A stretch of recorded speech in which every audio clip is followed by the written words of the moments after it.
Good morning students. Today I am going to start chapter 3 Atoms and Molecules यानी परमाणु और अणु chapter 3 अपन start करेंगे. Around 500 BC Indian philosopher Maharishi Kanad postulated the theory if we go on dividing matter padarth we will obtain smallest particle beyond which further division cannot be possible, which is known as परमाणु.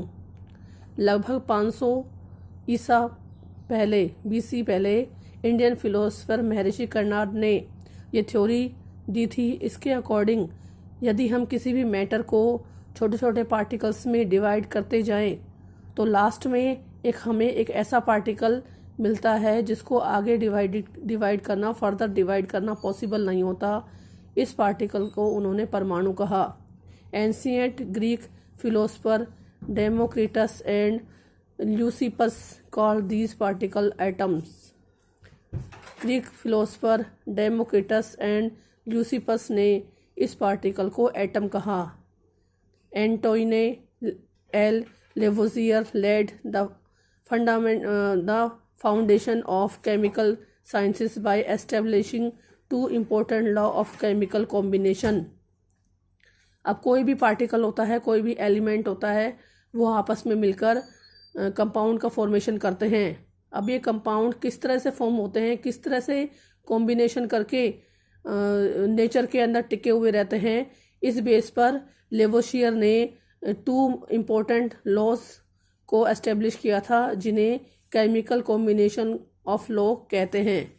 Law of chemical combination यानी रासायनिक संयोजन के नियम कौन कौन से हैं. This law established after the experiment by Lavoisier and Joseph L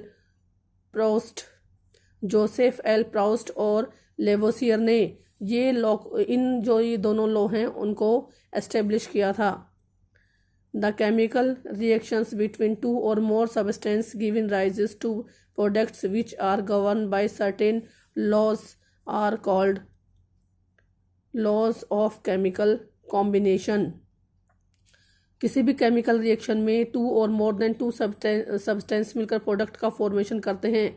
जब ये प्रोडक्ट बनते हैं तो कुछ ना कुछ नियमों के अंतर्गत बनते हैं, कुछ ना कुछ नियमों का पालन ये करते हैं और इन्हीं नियमों को हम लॉज ऑफ केमिकल कॉम्बिनेशन कहते हैं. इसमें 5 लॉज हैं. फर्स्ट है law of conservation of mass यानी कि मास का हमेशा कंजर्वेशन होता है, इसको अपन बोलते हैं द्रव्यमान संरक्षण का नियम. लॉ ऑफ कांस्टेंट प्रपोर्शंस यानी स्थिर अनुपात का नियम. इस चैप्टर में हम इन दोनों लॉज के बारे में ही पढ़ेंगे. 3rd, 4th और 5th जो लॉ है उनको अपन हायर क्लासेस में पढ़ेंगे. वो हैं law of reciprocal proportion, law of combining volume and law of multiple proportion. इनकी स्टडी अपन हायर क्लासेस में करते हैं.